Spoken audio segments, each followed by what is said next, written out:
and she served on the PSNZ Council for a total of 8 years, so that's a pretty good effort. She is also an accredited judge in both open and nature photography.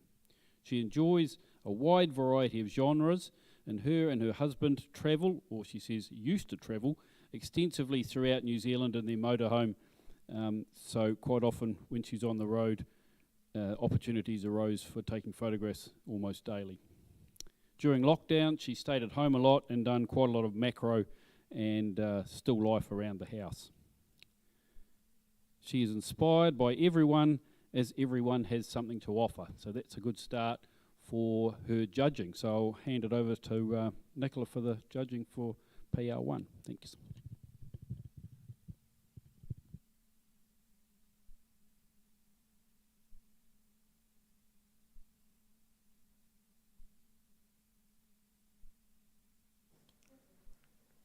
Yep, I'm on. Hi. Sacred Kingfisher.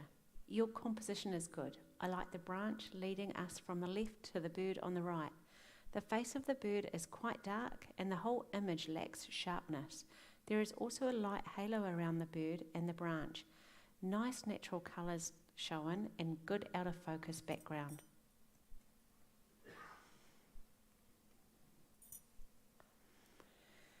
Flash of light. The best thing I like about this image is the reflections in the water. They have interesting shapes and patterns. The top half is a little messy with the sharper lines. I turned the print upside down and with a crop off the bottom seems to work much better as an image. The very bright patch in the middle attracts the eye and I'd rather look at the softer reflection.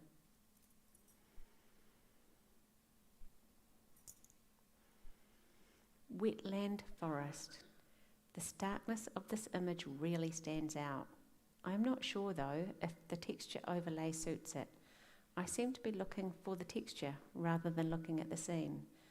The darkness of the forest is very moody but could do with bringing out more so we see a bit more detail there. The image may work better flipped so that the tallest tree is on the right to stop our eyes going out of the image.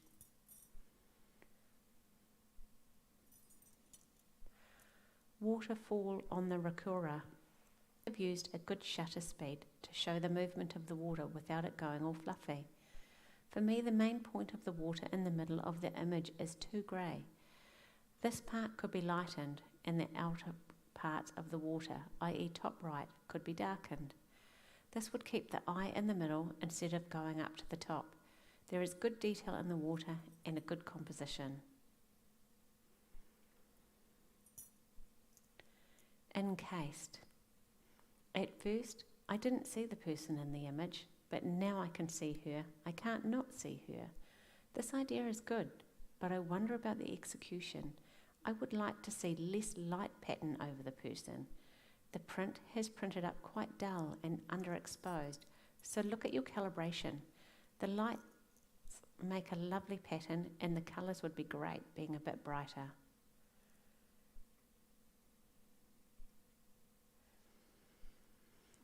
Myrtle's Folly, score 2.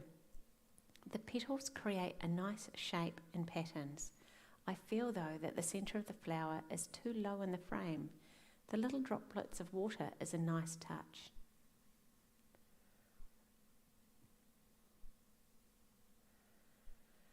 Sun Glitter. This is quite a graphic image. I like the simplicity of it. You've chosen to present it in a panoramic format, but for me there is too much negative space on both sides. It may have worked better in a square format. The use of 3 elements works well.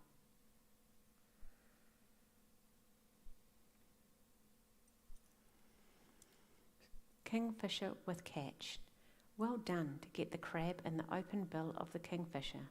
Although you have caught the action well, I feel that the print has been let down by lack of detail in some areas.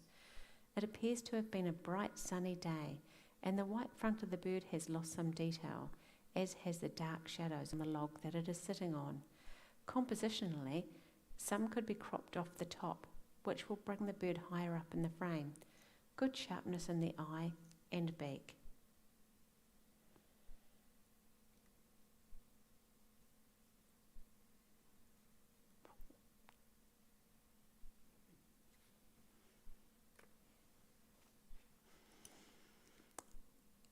Cyanotype number 3.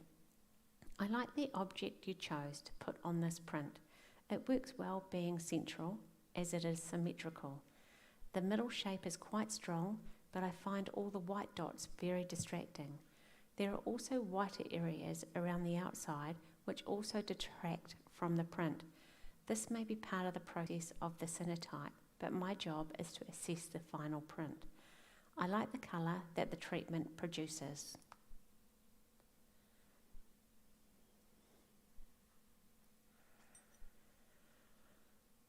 Look up or through.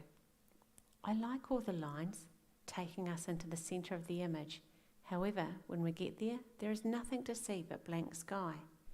This would have been an ideal opportunity to place a small plane or a bird in the gap. The colours work well, being stronger and darker on the outside and gradually lightening towards the middle.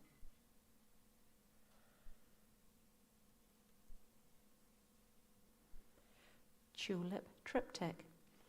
Triptychs are quite difficult to do, bringing all the elements together to create a cohesive image. I like your middle image and the first or the last one, but I think that by flipping the first image and making it the last one does not work for me. I would rather see a different tulip used, or maybe put one in the first frame. Light on the tulips is nice and shows good details in the petals.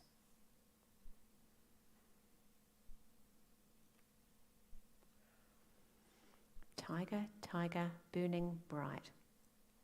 You have captured the decisive moment with the tongue fully out. The light looks nice coming from the side. The tiger's leg at the bottom is very bright and could be toned down. A lot of the face is in darkness and could be lightened a little. Your depth of field could be increased as the nose of the tiger is sharp but the eyes are not. Nice muted out of focus background.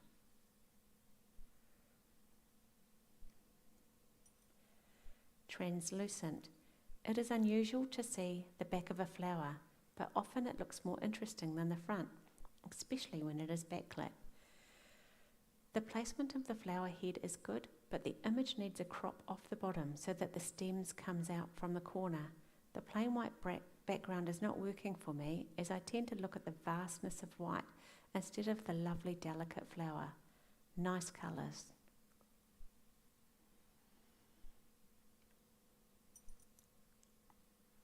At ease in the trees. The image has been composed well, with the girl's red top and face being on the right hand third. Because the skirt is so white, it does tend to attract the eye, whereas I would rather the face attracted my eye, as she is very pretty. You have titled it At Ease in the Trees, but I find the pose is a little strained. The back arm is hanging awkwardly and would be better if it was out of sight. The dark and muted background suits the image.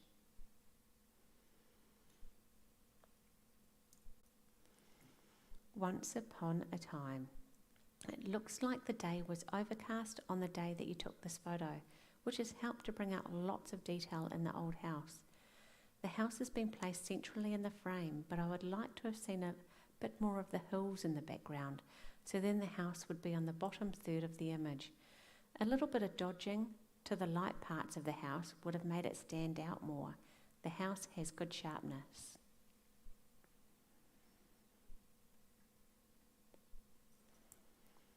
West Coast silhouette. The shapes formed by the tree are great. I like the way the top branches out into a fan shape and is supported by a squiggly trunk. I find though that the pointy branch halfway down of the trunk competes with the rest of the tree. This could easily be cloned out. When doing silhouettes, it's important to get the edges clean and sharp, but the edges have a blurriness about them. Maybe there was a wind blowing, giving a bit of movement to the tree.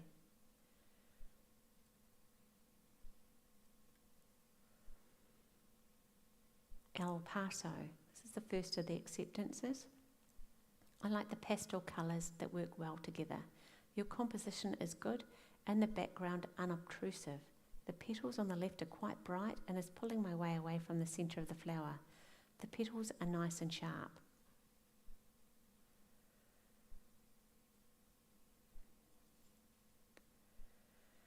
Le Croix Celeste. This image has been composed well. The light has been well used, but I feel that it could do with a bit more dodging in the foreground to liven it up more. The Milky Way works well over the church. I like the story that the image tells.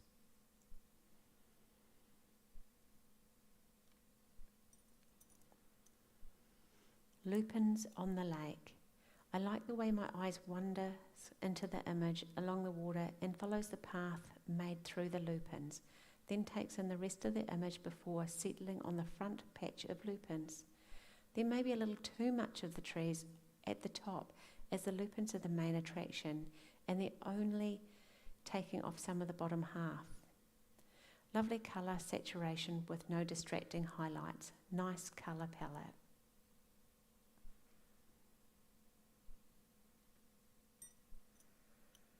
Yosemite. This image suits the black and white treatment. It is sharp throughout, which is what we need in a landscape like this. I like the very dark sky with the wisps of cloud. The trees in the valley could do with some highlights to bring out their form. A classic landscape.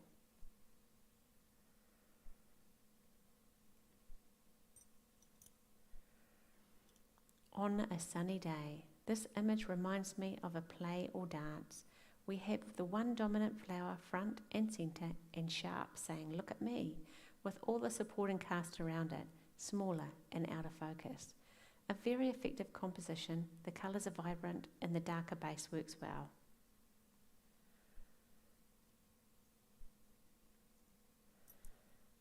Summer evening. You have captured a nice mood here with the receding hills and the mistiness in the background. There is a good lead in with the path and touch of yellow in the tree livens up the foreground, echoed by the yellow in the sky. The composition is good, but I wonder what it would look like flipped so that yellow is on the right and the high bank would stop the eye travelling out of the image. Just a thought. There is a good detail and lovely tones throughout the image.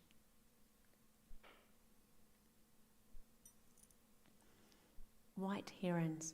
These birds are beautiful to see, and even more so in their breeding plumage. I like the shapes made within the frame by having one bird with its wings out and the other one sitting.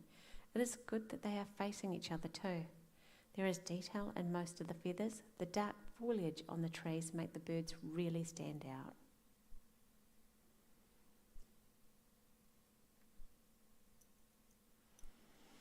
Purakanui Falls, the Catlins. It's good to see you giving us a different view of these falls. We're normally given the straight-on view from the path. I like the diagonal created by the falls, and the foreground has lovely interest in the water and rocks. The green in the trees are nicely saturated with no annoying highlights.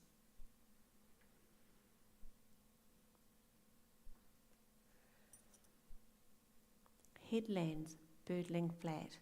This image is very unusual, which gives it an appeal of its own. The headland is sharp, with good light, then blurs towards the outside. Maybe it was taken with a lens maybe, but that is not for me to guess. To me, the image is nicely balanced with the dark sky and the dark sand. The wave has been blurred, but has not lost detail, and the texture overlays fills in the bland sky, but does not overwhelm it.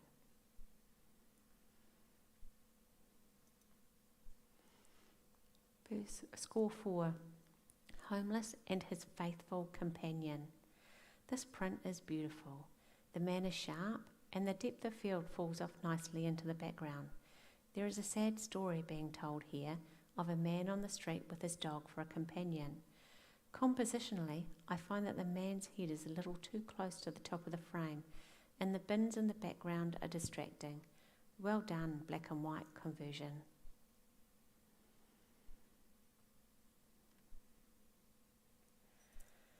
Crossing the Alps. This image tells a story. The plane stands out well against the snow. The snow and the plane have nice lighting on them.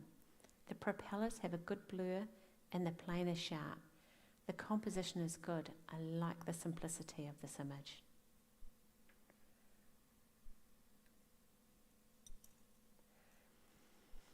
Doubtful sound reflection. I really like the light in this image. The way it floats down the valleys into the sound and highlights various parts of the image is lovely. The balance between dark and light is just right. There is good detail in the sky and in the water. There is peaceful, serene feel to this image.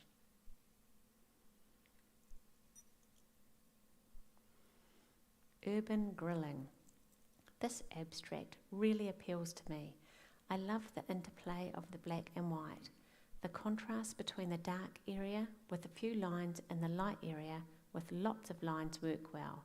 And the little black boxes in the light part break the pattern and add interest. I love the simplicity and the graphic design.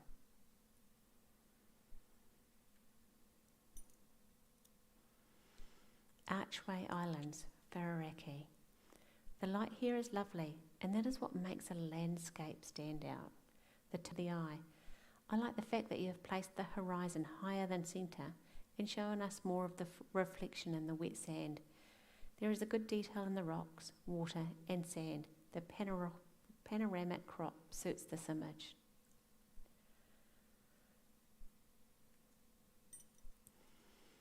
Sadness and security. In this image, you have captured the emotion of the monkeys. The face being light holds their attention there. The hair behind the ear and on the back of the monkey is a little blown out, but you've managed to pull it back a bit. The top left corner could be darkened down too. The monkey's face is lovely and sharp, and it does look very sad. Well done for capturing that.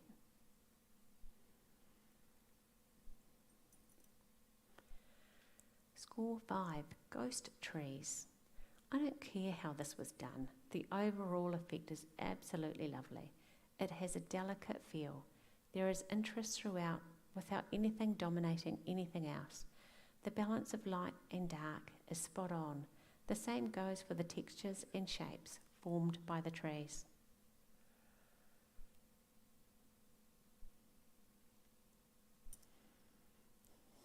No exit.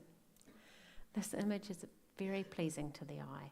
We are told not to put things in the centre, but there are times when the rules can be broken, and this is one of those times. I like the stream being central as it cuts a path through the image. The saving grace is that the X of the branches is just off centre. I like the lighter ferns at the sides of the stream and the darker bush which keeps our eye on the stream. The water movement is good and there is detail in the water in the foreground.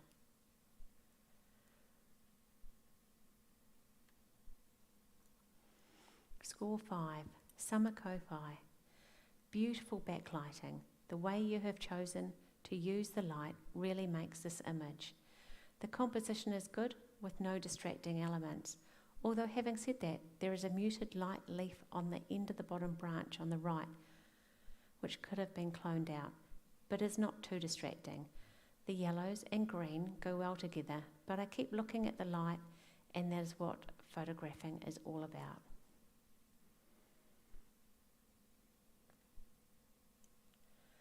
Score 6, Girl with the Pearl Earrings. There is something about this portrait that is haunting. The direct gaze really bores into my soul. The light on the face is perfect, and the darker outer edges on the image hold my eye on the face. I can't stop looking at those eyes.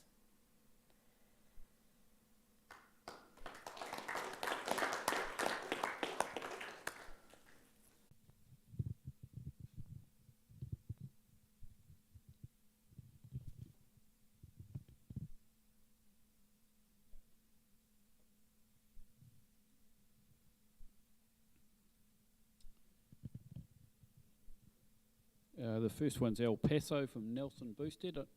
Nelson's not here tonight.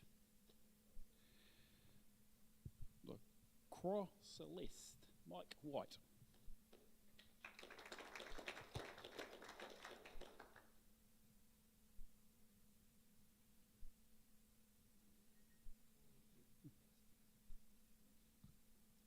Lupins on the Lake by Paul Willems.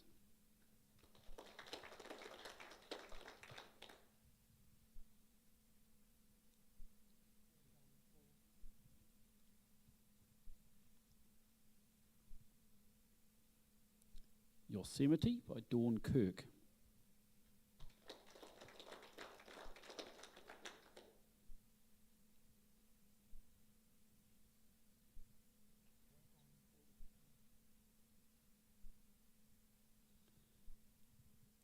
On a Sunny Day, JKQ.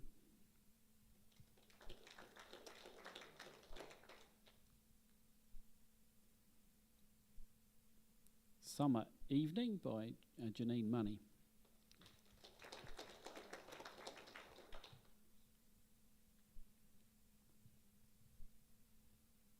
White Herons by Anne Yuan.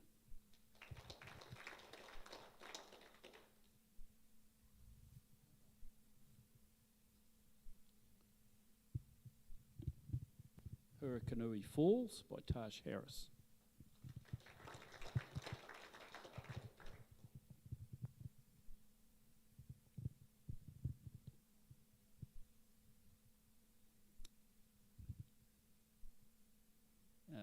Headland Birdlings Flat by me.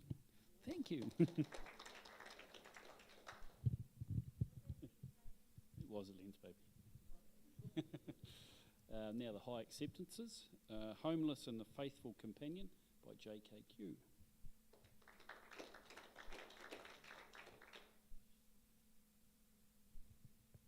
Crossing the Alps by Mike White.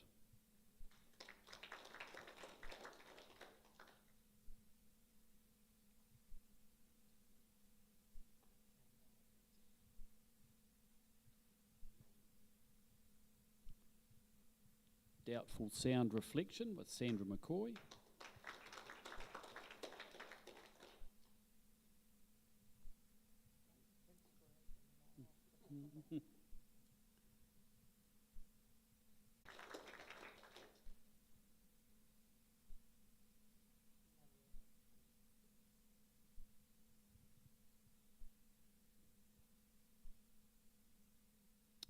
Sadness and Security, Alicia Hebden.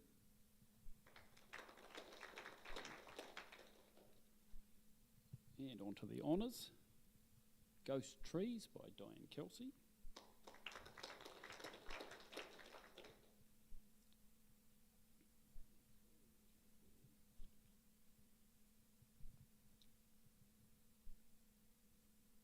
No Exit, Janine Money.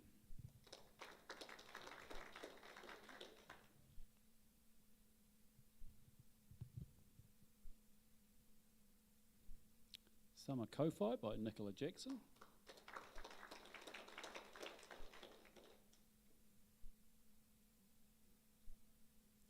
And Honours and Best in Show, Alistair Phillips, Girl with the Pearl Earrings.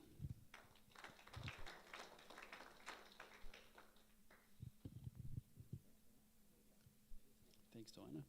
Well, thank you, everybody. The prints are still up there, so let's leave them there for a while. And then getting them to talk about them. So I think it started with Diane Kelsey. That one. There we go. I'm gonna hang on. I'll bring you the mic. I can't remember. Oh, you will run me. I've got several versions of this. Make it up. Make it up. Gosh. Yeah, I can't remember. Honestly, it's a forest, and I think I inverted it, and it's in-camera movement, and it's Why did you choose black and white? because I think it was a burnt forest, if I remember rightly, and then I played with it. I've got a couple of versions, and then I played with this and inverted it, and I liked it that way round. The wispiness showed up better in the inverted one, and the textures at the bottom, but that was a couple of years ago, and it was just a bit random, which is basically what I am. But I deliberately looked for a burnt. There was a pine fire in Western Australia, so I went looking for it. So it was good. Thank you. Thank Sorry, you. I can't tell you anymore. Oh, that's actually quite cool. But it's interesting to think that the white was black, and that's kind of the whole point, I guess. So the next one, I think, was Janine. Was it? Yes, the X.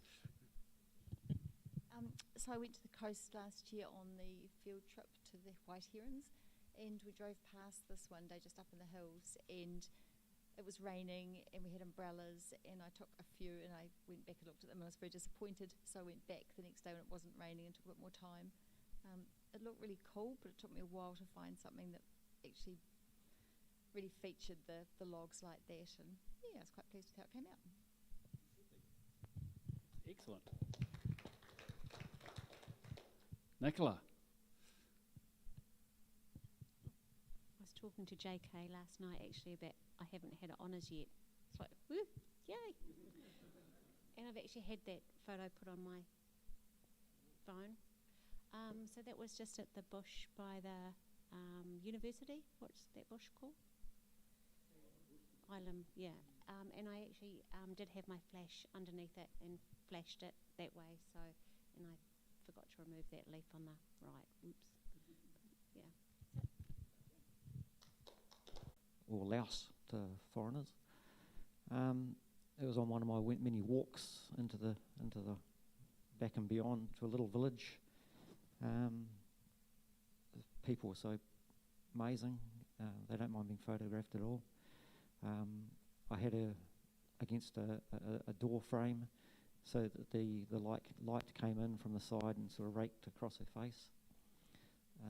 So you get that gentle shadow and shading. I used a SLR 77 and a fixed 50mm lens, and yeah, that's about it. Yeah, all natural light.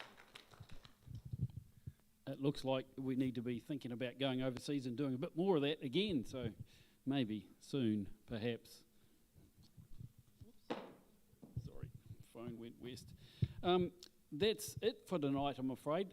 Relatively short, there weren't any notices, so we can't pad things out or talk any more. So, Mike wants to say something.